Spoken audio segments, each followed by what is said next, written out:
Bonjour, donc aujourd'hui nous allons papoter un petit peu autour de Star Trek et Strange New World. Le sixième épisode de cette troisième QV, donc qui s'intitule Rêve et réalité. Moi je suis cyborgien et si je fais ces vidéos, c'est pour essayer de partager un petit peu de ma passion. Donc rêve et réalité, sixième épisode, donc histoire de rentrer dans le vif du sujet, histoire de se mettre dans le contexte. Synopsis. Le contexte c'est le premier jour de James Kirk dans le fauteuil du capitaine de l'USS Farragut prend une tournure désastreuse lorsque l'Enterprise est capturée par un vaisseau pirate. Mais la menace de celui-ci n'est pas exactement ce qu'elle semble être. Grosso modo, l'épisode commence par ces deux patrouilles analyse du Farragut, donc vaisseau dans lequel est Kirk en second. Je précise ça parce que c'est pas lui le capitaine du vaisseau. Oui, ici Kirk n'est que numéro un. Ce qui m'a étonné, c'est que cette posture de numéro un n'a été officialisée que avec Riker sur TNG. Mais bon, passons. Donc, je pensais que ce serait un épisode centrique sur Kirk, c'est-à-dire que ce serait centré sur Kirk. Pas totalement, il y a plusieurs éléments qui, comment dire, sont ici là, qui me sont intéressants, mais en fait qui débouchent sur rien. C'est un petit peu ma frustration dans l'histoire. Oui, il y a plusieurs éléments en fait dans l'histoire. Je vais les regrouper en 2 groupes. Enfin, ça m'a fait penser à 2 exemples, 2 cas de figure bien précis. Oui, parce qu'il y a un truc sur, l'Enterprise est avalée par une sorte de gigantesque vaisseau et moi je pensais que ce serait tourné sur une sorte de relecture du mythe de Jonas. Oui, enfin le mythe de Jonas, l'histoire de Jonas, c'est la baleine, c'est dans la Bible. Jonas est jeté à la mer, celui-ci est avalé par un énorme poisson, genre baleine, et Jonas passe 3 jours à l'intérieur du ventre de celui-ci avant de sortir. Et enfin, pas vraiment, dans le sens où j'avais l'impression d'assister à 2 battle épisodes. C'est-à-dire à 2 épisodes où l'histoire se déroule sur 2 fronts différents. Dans le front du Farragut, le front où c'est Kirk qui doit prendre les commandes, c'est Kirk qui doit bah, assumer son rôle de commandant par défaut, vu que son commandant, son capitaine en fait, est mis en circuit. Et l'autre front, celui de l'Enterprise, où on voit l'Enterprise subir une attaque d'invasion. Il y a des êtres en fait qui sont apparus et on voit en fait l'équipage de l'Enterprise s'organiser pour lutter contre ça. Sur un front, on voit ce qui se passe dans le Farragut. On voit Kirk qui doit assumer son rôle de capitaine par défaut. J'insiste bien parce que dans l'épisode, ça commence au moment où il est juste que numéro un comme que conseiller. Le capitaine est mis hors circuit et donc il doit prendre les rênes, il doit donner des consignes. Chose que il se sent pas à l'aise avec ça. C'est un épisode, c'est rien à sa personnalité à ce niveau-là. Et de l'autre côté, sur l'autre front, on voit l'Enterprise qui est envahi par des êtres.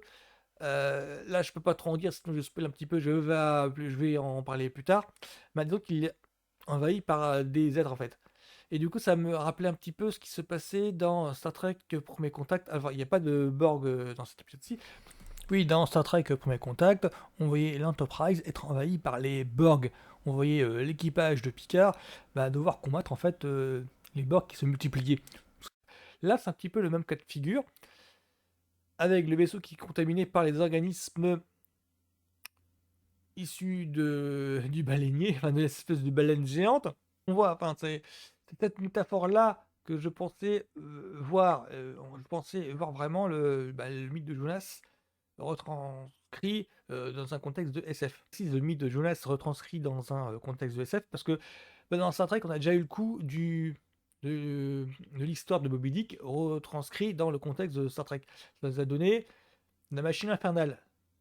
Saison 2, épisode 7, je crois, la machine infernale. Pour résumer brièvement ce qu'est la machine infernale, c'est un épisode de la saison 2 de Star Trek TOS, pour être précis, où on voit une enquête sur la destruction de plusieurs systèmes solaires.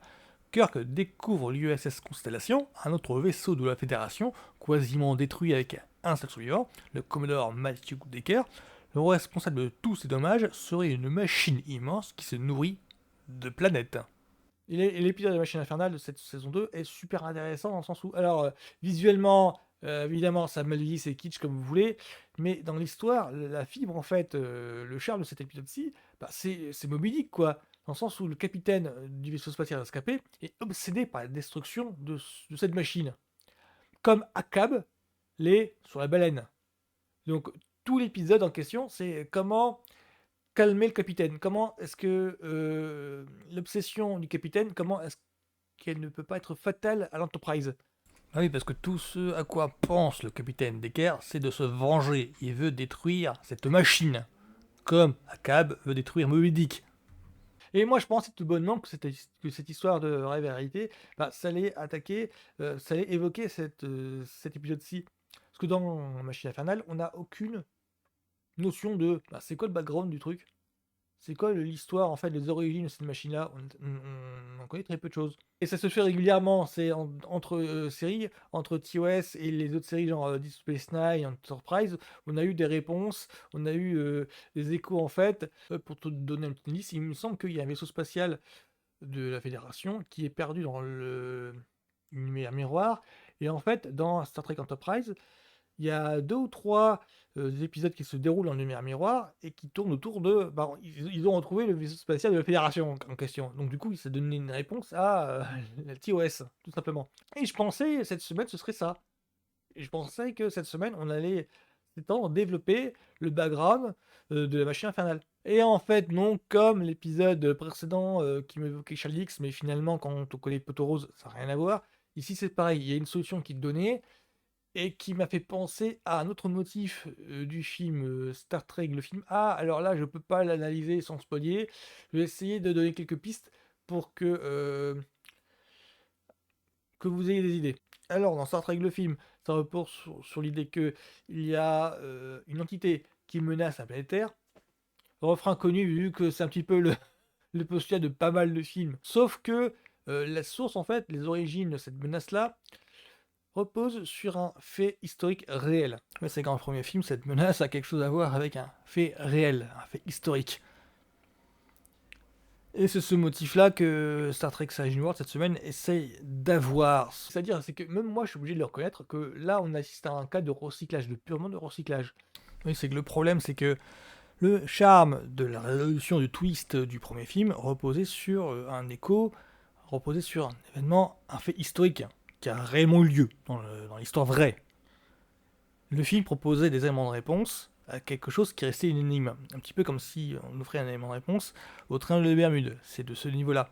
Alors que là, dans l'épisode de cette semaine de Star Trek Strange New World, bah en fait, il y a l'événement que l'on nous propose n'a jamais eu lieu dans notre histoire à nous, quoi.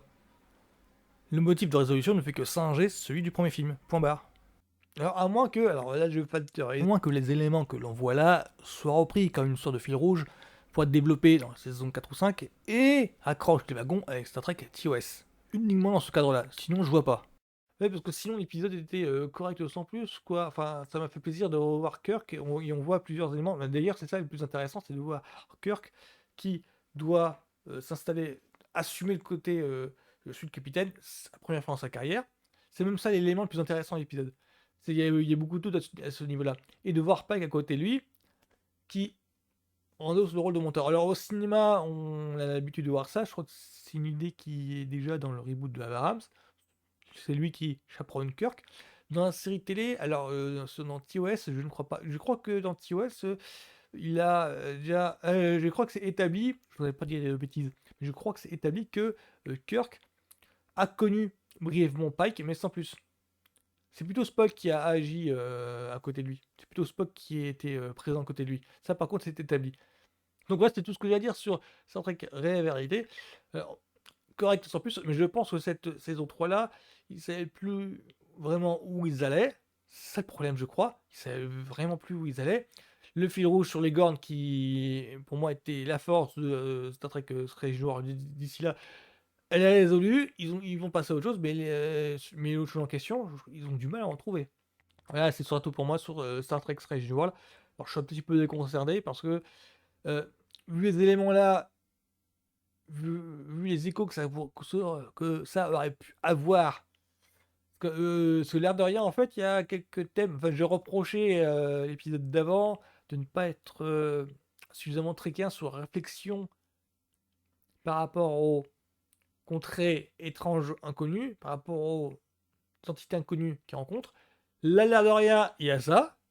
Mais ce qui me déçoit là, c'est que ça ne raccroche pas les wagons avec TOS, alors qu'il y avait moyen pour. C'est ça qui me déconse un petit peu. C'est ça qui fait que: «Ah zut, il y avait, occasion manquée».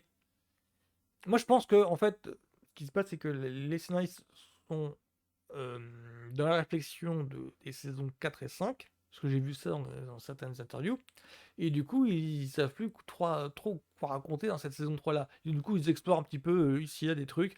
J'avais adoré l'épisode du holodeck par exemple, totalement, inattendu par rapport à la période visitée. Alors du coup, je crois que ça retombe dans les pattes avec, heu, avec, T-West, c'est un dessin animé je crois. Enfin, il y a eu le dessin animé qui explorait le holodeck et c'est normalement dans le holodeck apparaît seulement dans TNG. Mais du coup, ça retombait bien dans les pattes, ça retombait bien sur ses pattes à ce niveau-là. Concertant, pour moi, correct, mais sans plus. Ouais, je lui accorderais la moyenne, mais sans plus, quoi. Et enfin, toute cette saison 3 là, j'ai vraiment l'impression que les scénaristes, c'est pas qu'ils ne travaillent pas, c'est simplement qu'ils ont la tête tellement ailleurs sur quoi raconter en saison 4 et 5, qu'ils ne se prennent pas le temps pour approfondir et la rendre passionnante, cette saison 3 là. Pour moi, c'est une saison du coup de transition, un petit peu ventre mou. Ouais, un petit peu ventre mou, c'est comme ça que je finirais ça. C'est quoi? C'est un petit peu déconcertant, c'est un petit peu, quand il me sens plus moyen, et mais vraiment en dessous des 2 premières saisons, parce qu'il y a pas ce dynamisme en fait, qu'il y avait dans les 2 premières saisons. Et j'ai vraiment l'impression que les scénaristes ont tellement la tête sur la saison 4 et 5 que la saison 3 doit être vue comme un moment de pause, enfin vraiment, ventre mou. Enfin, c'est comme ça que je terminerai dessus. Pour moi, c'est juste un ventre mou en fait dans la série. J'attends de voir s'ils relèveront le niveau plus tard. Donc c'est comme ça que je finirai sur, Star Trek, Strange New World, saison 3, épisode 6.